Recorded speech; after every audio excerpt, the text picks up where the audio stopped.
Hey, what's up, everybody? Welcome back to another episode of Health Made Easy. I'm your host, Dr. Jason Jones, your practical voice in a world of confusing health information.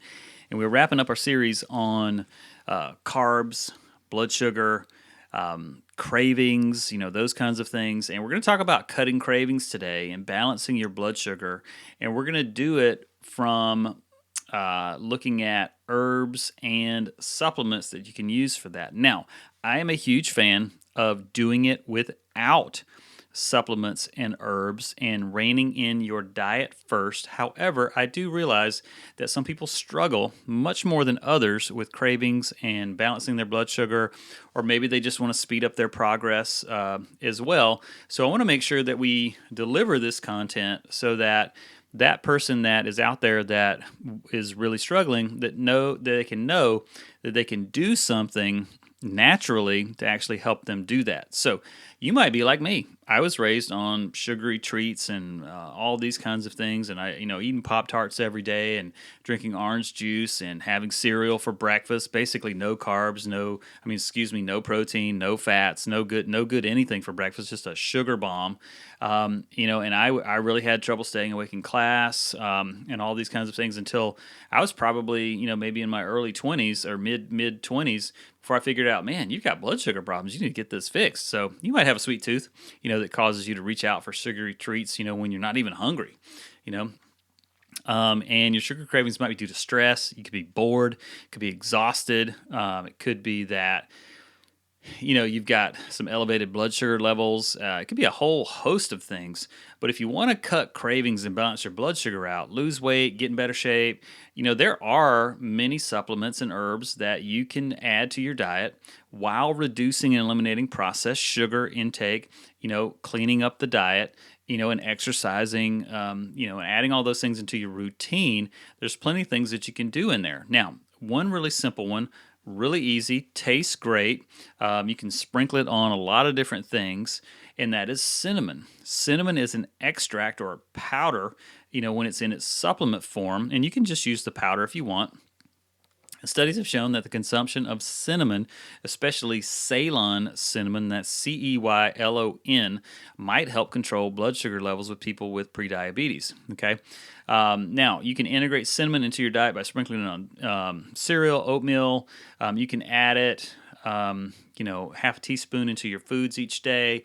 You could just stir it into some water if you wanted to and drink it. It's not the nicest thing in the world. I don't recommend the cinnamon challenge. If you've ever seen those, that's pretty brutal to be able to get your cinnamon in. But again, sprinkling on your foods, sprinkling on your sweet potatoes with a little bit of butter as well is another way to get it in there. But they also make them in forms of tablets as well.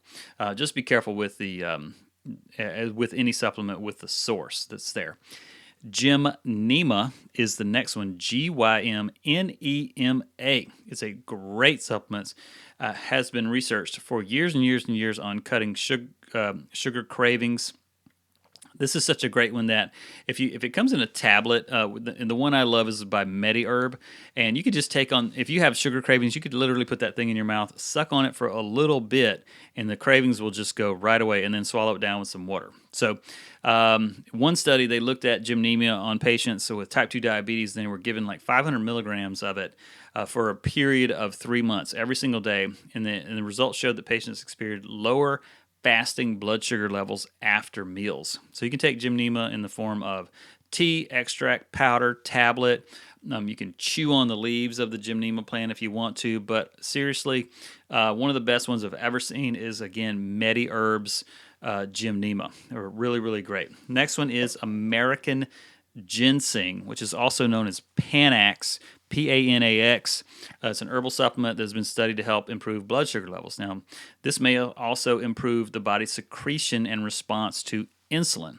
Now, one study conducted with people with type 2 diabetes showed a decrease in fasting blood sugar after taking 1 gram of American ginseng 40 minutes before having breakfast, lunch, and dinner for 2 months.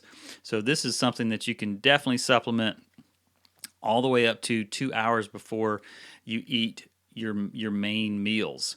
Next one is aloe vera. Aloe vera is a good supplement to help lower blood sugar levels. The juice is made from the leaves of this sort of cactus-like plant. We think of it as sort of something that we put on our skin when we burn ourselves, but it can be really, really great in stimulating the production of, insulin in the pancreatic cells. That's been studied for that. And then this way helps regulate the blood sugar levels. And you can take this in the form of a supplement, also with juice, with capsules. You can just cut it right out of the plant. It's slimy. It does not taste good, I can tell you that. But it doesn't mean it's not effective. Oftentimes, things that taste terrible are the most effective. I say that all the time about herbals, herbal tinctures or like liquid herbs. If the worse they taste, oftentimes the more effective they are. And if they don't taste that bad, I can tell you they're probably not worth much. Vitamin D, surprise, surprise, very useful in helping strengthen our bones, but it's also naturally produced when your body is exposed to sunlight. We know that too. The deficiency of this vitamin can have several negative effects, including a higher risk of type 2 diabetes. So a vitamin D supplement, however, has been shown to improve insulin sensitivity and lower blood glucose levels, which in turn can reduce the risk of type 2 diabetes. So you can add a vitamin D supplement to your diet, which you probably should be doing anyway, especially if you're listening to this when this is recorded in the middle of winter where we're not getting a lot of sun. You can certainly add that in there to help cut out cravings. But there are a few other supplements that also help cravings as well and can possibly help with balancing blood sugar, and it's worth a shot. And that is magnesium, one of my favorites, bitter melon extract, chromium has been studied ad nauseum for sure, berberine, alpha lipoic acid, and also some probiotics. So this is definitely not an exhaustive list, but it is a great list of some different supplements and herbals that you can use to cut cravings and also help balance your blood sugar. And I hope it was helpful. If it was, go onto our Facebook page, shoot me a message, say, hey man, that really helped me out. And I'd be happy to get on there with a chat with you, but I just love to hear your feedback. Thank you very much. We'll see you on the next podcast. Bye-bye.